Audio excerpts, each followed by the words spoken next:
la 9e leçon sur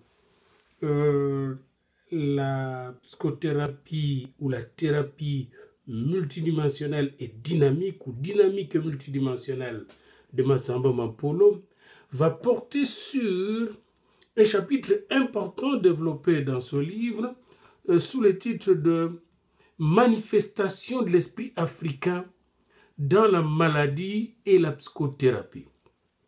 Manifestation de l'esprit africain. Il est très important quand vous suivez ce cours de savoir que Massamba, c'est un gars qui est né au village, qui est grandi au village, qui connaît bien l'esprit africain. Puis après, qui s'est développé dans des stations missionnaires, à Sonampangu et à Kimpese. Et qui est allé parfaire ses études, d'abord à l'université officielle du Congo à Elisabethville, et ensuite il est allé aux États-Unis où il a fait coup sur coup un BA en sciences politiques administratives, un master en sciences politiques administratives, l'administration comparée, et en même temps aussi ses études théologiques, un BA, master et un doctorat en théologie.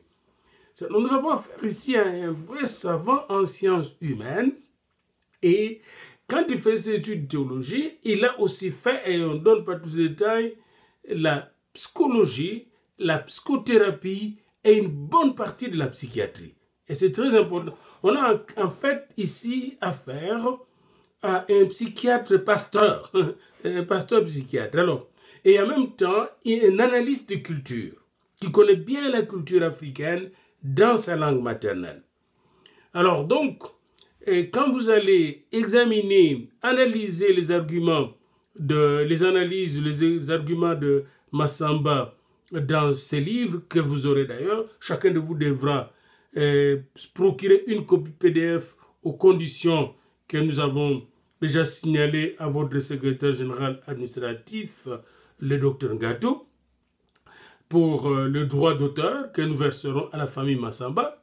Donc chacun de vous va se procurer un exemplaire de ces livres et un exemplaire du deuxième livre. Les deux livres doivent être lus simultanément. Vous terminez le premier et vous continuez avec le deuxième. Le premier livre s'intitule « La libération des envoûtés » et le deuxième porte le titre du Saint-Esprit. Le Saint-Esprit interroge les esprits.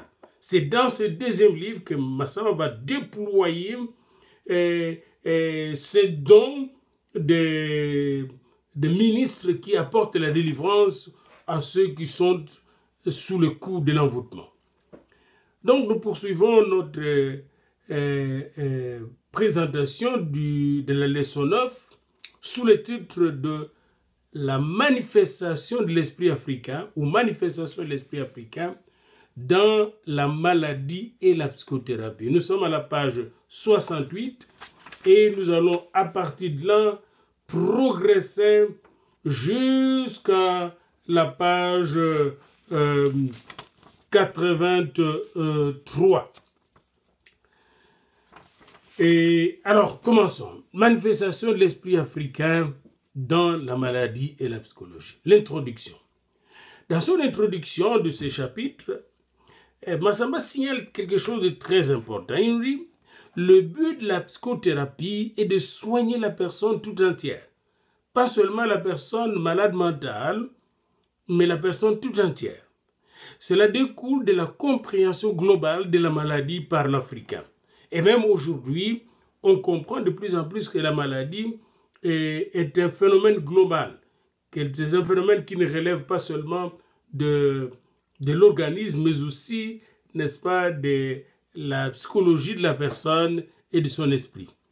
Il n'y a pas de différence nette entre la maladie mentale et maladie organique, pour la simple raison que chaque maladie organique, nous dit Massamba, comporte un élément non somatique qui requiert une psychothérapie. Même ici, maintes fois, on accompagne des gens qui souffrent de sida par des psychothérapeutes.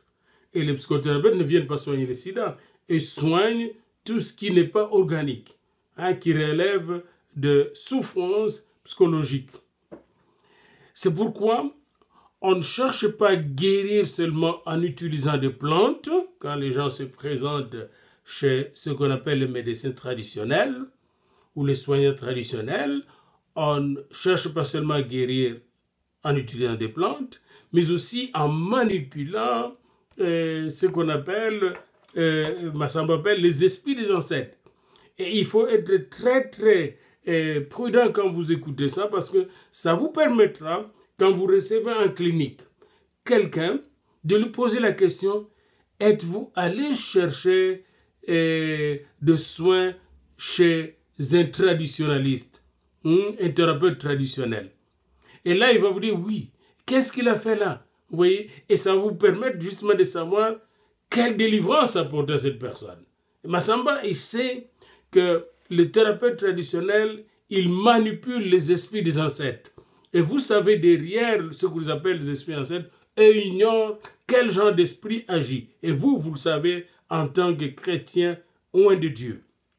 Donc, et en plus de plantes, le praticien va aussi apporter le traitement en manipulant les esprits des ancêtres, en accomplissant des rites, des sacrifices et en socialisant la faute et la purification.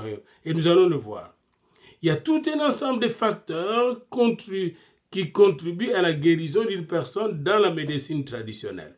Donc ici, il manipule les esprits des ancêtres, il accomplit des rites et des sacrifices, il essaie de socialiser la faute et la purification, n'est-ce pas? Et nous verrons comment il le fait. On considère donc la maladie comme une force mauvaise qu'exerce sur l'individu ou les individus des puissances extérieures. Et c'est comme ça que les Africains comprennent. Nous sommes aussi en train de faire une analyse phénoménologique. Nous mettons entre parenthèses toutes nos croyances et toutes nos connaissances spirituelles. C'est là, à nos côtés, nous ne les transgressons pas, mais nous le mettons entre parenthèses, un peu de la manière phénoménologique, et nous allons analyser les phénomènes qui est présent devant nous. Comment l'Africain qui est malade se présente? Eh bien, il se présente comme un malade ayant été attaqué par des puissances extérieures qu'il appelle le Ndoki.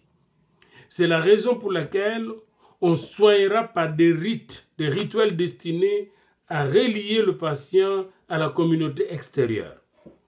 Il y a donc 5 unités forces qui jouent un rôle significatif en psychothérapie traditionnelle. N'oubliez pas le titre « Manifestation de l'esprit africain dans la maladie et la psychothérapie ». Comment l'esprit africain, l'esprit traditionnel se manifeste? Et moi, j'irai plus loin.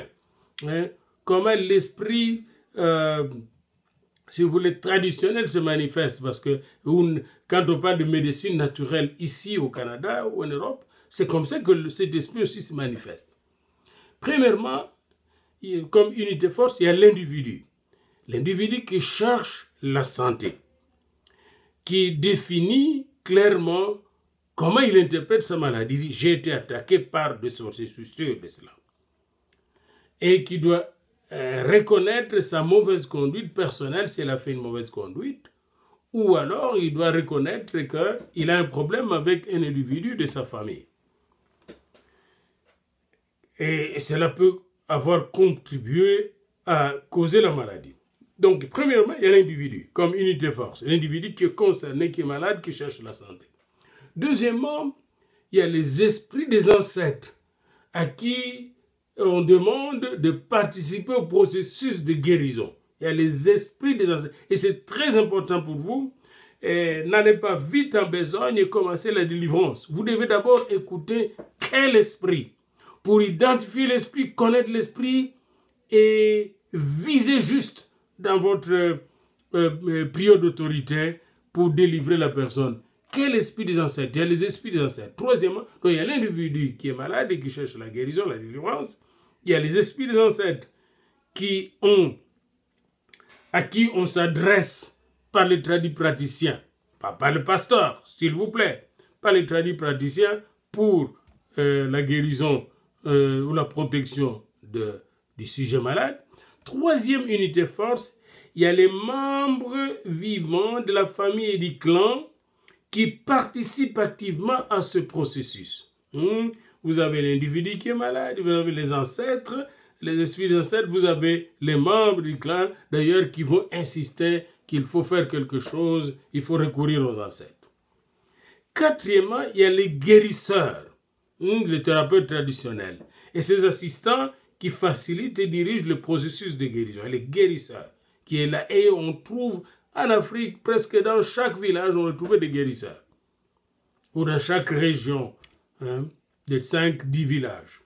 Il y a les guérisseurs, donc, quatrièmement, qui jouent un grand rôle avec ses assistants et qui facilitent et dirigent le processus de guérison. Cinquièmement, il y a le public qui sort de témoins, des gens qui ne sont pas de la famille, mais qui sont de voisins, qui sont de la belle famille, qui sont de cousins, etc., le public qui sert de témoins.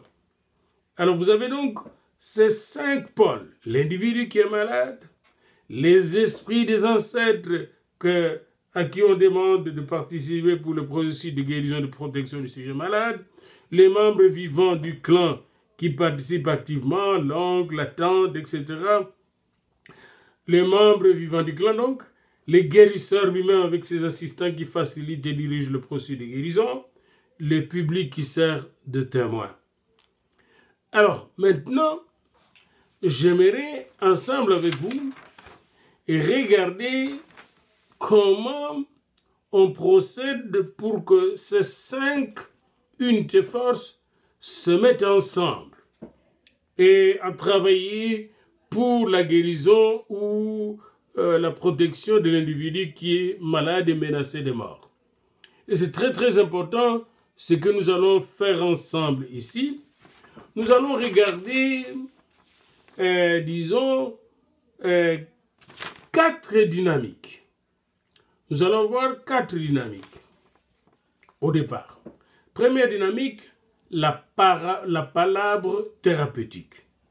Deuxième dynamique, la dynamique du sacrificiel, les sacrifices qu'on fait. Troisième dynamique, la dynamique de la symbolique, les symboles qu'on utilise pendant la cure de guérison. Et enfin, troisième dynamique que nous allons voir encore pour commencer, la dynamique de la thérapeutique communautaire. Commençons par la dynamique de la palabre thérapeutique. La palabre thérapeutique est une technique. Et dans cette technique, la maladie, comme on l'a noté avec Massamba, est considérée comme un agent extérieur qui envahit la personne qui est malade, qui vient troubler la personne qui est malade à travers son corps, qui vient attaquer son corps. Et dans la palabre, on va rechercher et à neutraliser cet agent destructeur qui se tient habituellement dans la maison du patient. On s'engage donc sur le chemin de guérison. Alors la palabre thérapeutique dans beaucoup de sociétés africaines constitue la première étape et la plus immédiate pour un diagnostic et un plan de traitement, nous dit Massamba à la page 69 de son ouvrage. Donc on utilise la technique de la palabre thérapeutique pour amorcer le processus de guérison, pour se mettre en chemin vers la guérison et poser le diagnostic. Alors c'est très important, il dit, dans quelques groupes comme les Ewondo du Cameroun, les diagnostics du devin ou du guérisseur traditionnel, qui est comme un devin, et nous allons voir à quoi il fait appel, sert de point de départ. Dans d'autres sociétés comme les Bakongo du Bas-Zaïre, et du Bas-Congo, si vous voulez, du Congo central, et nous avons pu dire pour les Luba comme pour le Mongo ou le Titela, l'ancien du clan prend la place du sacrificateur ou du devin ou du guérisseur, l'ancien du clan.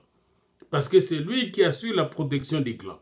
Et s'il faut appeler un guérisseur, ce guérisseur vient sous l'autorité et l'intervention du chef des clans.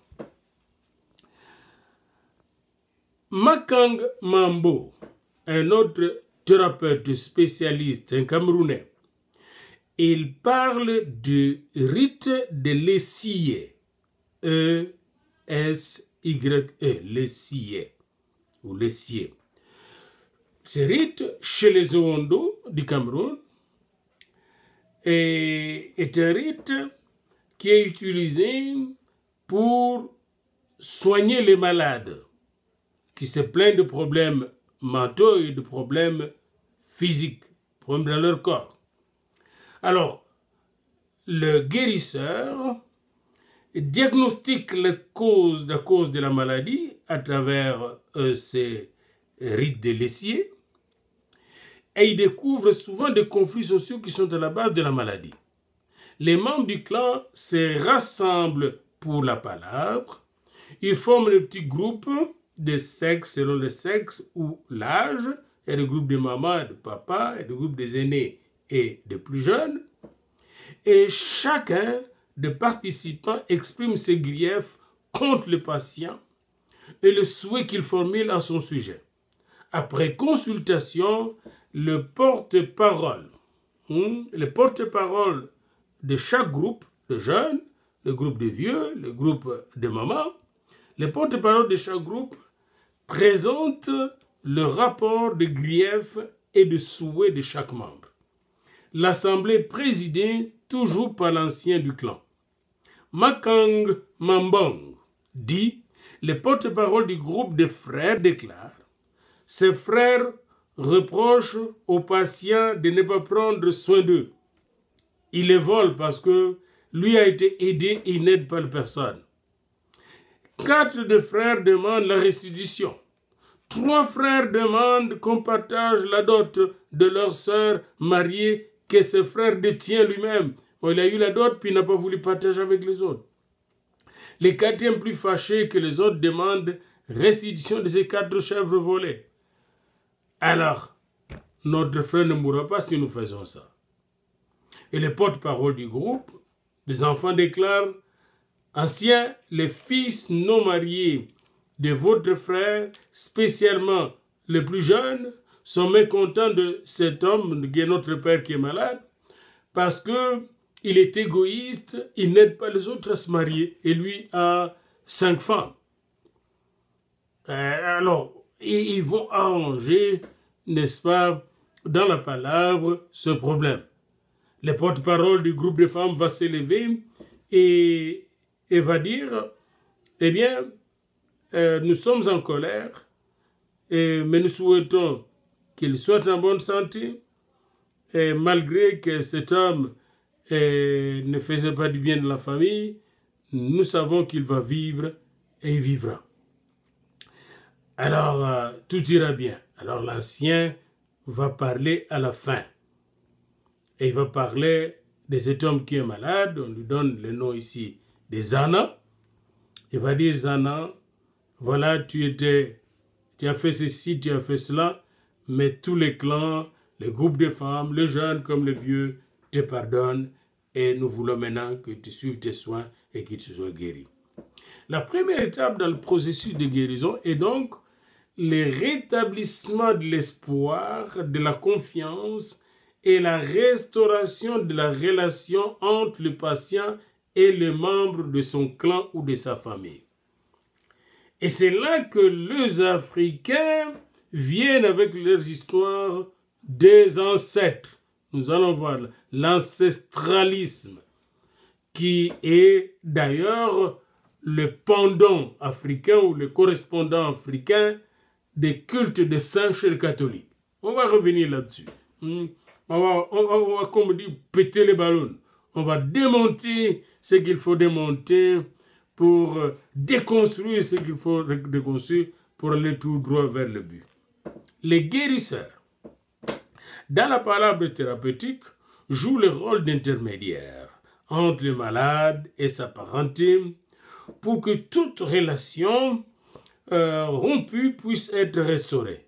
Il emploie une thérapeutique directive dans sa façon d'offrir des suggestions. Il ne demande pas les avis.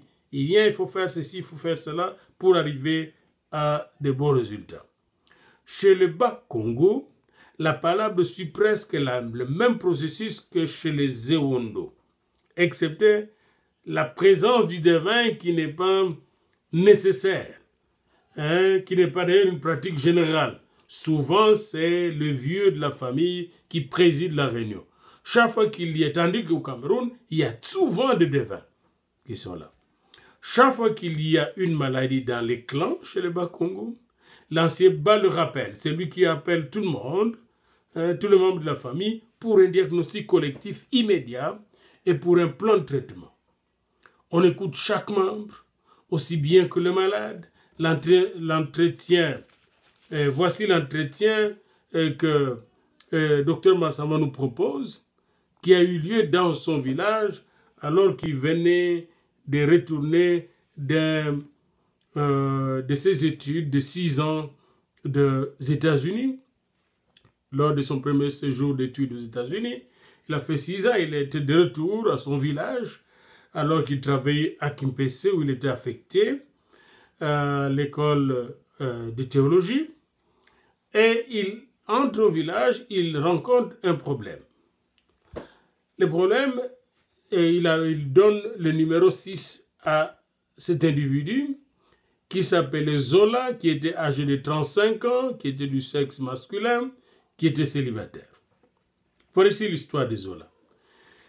Les parents du malade avaient déjà dépassé la cinquantaine. Ils étaient mariés depuis plus de 35 ans. Puis un jour, le père se décide, alors qu'il avait déjà 3 filles, toutes mariées, et 3 garçons, il se décide de divorcer avec sa femme pour prendre une autre femme. Alors, le malade qui était le 3e garçon était frustré. En 1964, quand le père a pris la décision de divorcer leur mère. Et c'est à ce moment-là que lui qui étudiait dans un collège de la région s'est décidé d'aller voir son père pour lui demander de revenir avec sa mère. C'est Zola qui était un gars timide est devenu très engagé pour ce problème-là en 1964 parce que pendant qu'il était à Tumba, une école secondaire catholique, il devint excessivement pieux, il priait, il allait à la messe et en même temps, il était devenu très hostile et agressif envers les hommes adultes après le divorce de son père avec sa mère. Il demandait donc une autorisation d'absence à l'école, puis retournant au village pour aller demander, comme je le disais, à son père de retourner avec sa mère et de se séparer avec sa nouvelle femme. Et le père ne voulait pas faire ce qu'il lui avait demandé. Alors, Zola était déprimé et Zola avait décidé d'abandonner les études. Il est retourné au village et là, il faisait une crise de folie. Vous allez trouver tout le détail à la page 71 et à la page 70, 71 et 72 du livre intitulé « La libération des envoûtés ». Quand Dr Massamba est retourné à son village, après avoir passé 6 ans aux États-Unis et étudié la psychothérapie, sciences pastorales, il parle avec son oncle paternel de Zola, pour obtenir de la famille élargie des informations sur la situation de Zola qui vivait dans un village retiré, qui s'était battu un coin à lui-même au village, loin du village, et qui vivait une vie de moine, une vie de solitaire.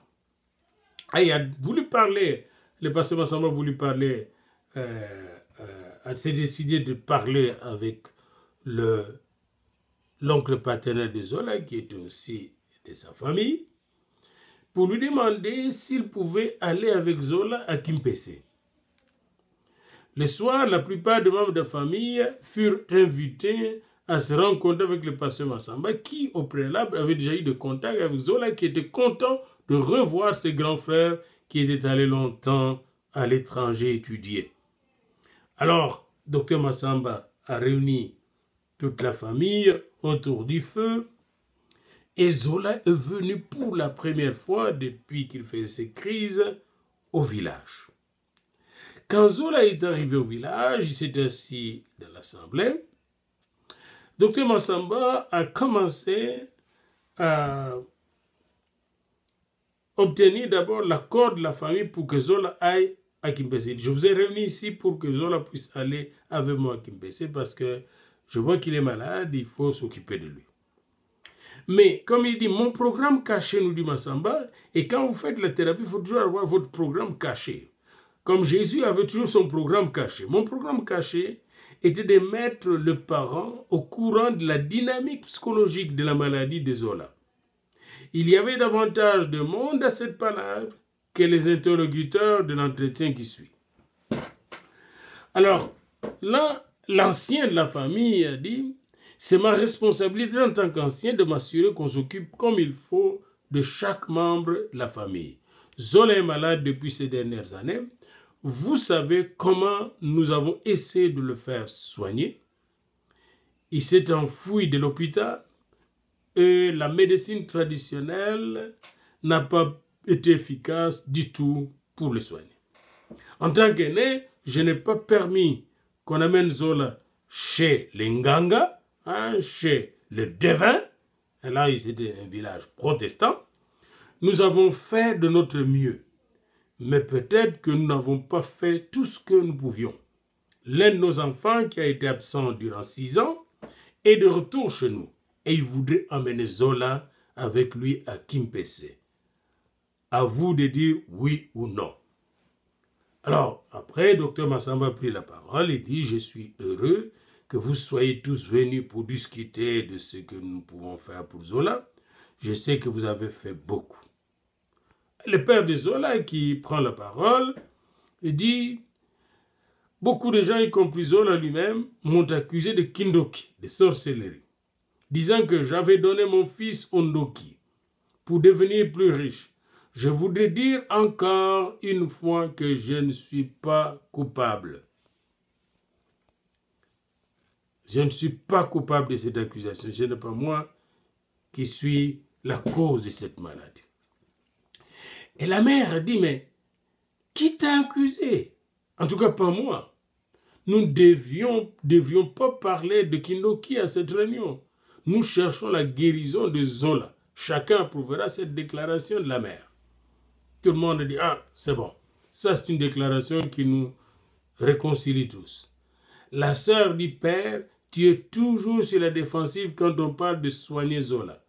Nous ne t'accusons jamais de Kindoki.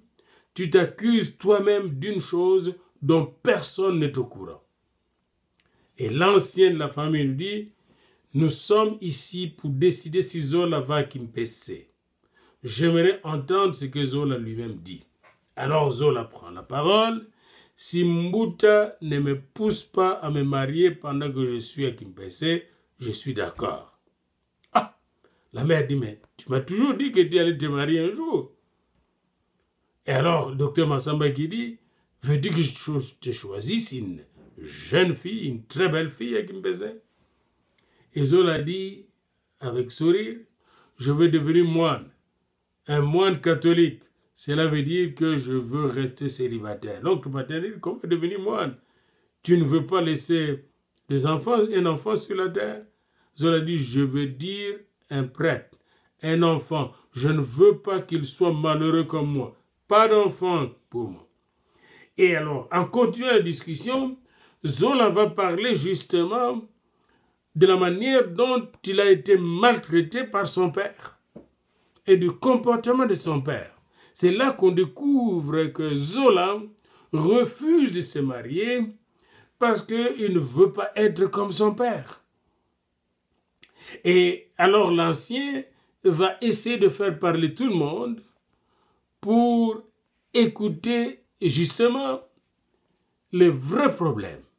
Et c'est là que le père, après avoir écouté Zola, qui a ouvert son cœur, va dire « Je regrette mon fils, je vois maintenant pour la première fois combien je t'ai offensé. Je me rappelle que tu m'as dit quand tu es revenu de Tumba que je ne suis pas la seule personne qui peut peupler le monde avec des enfants. Je ne savais pas ce que tu voulais dire. Maintenant, je le vois.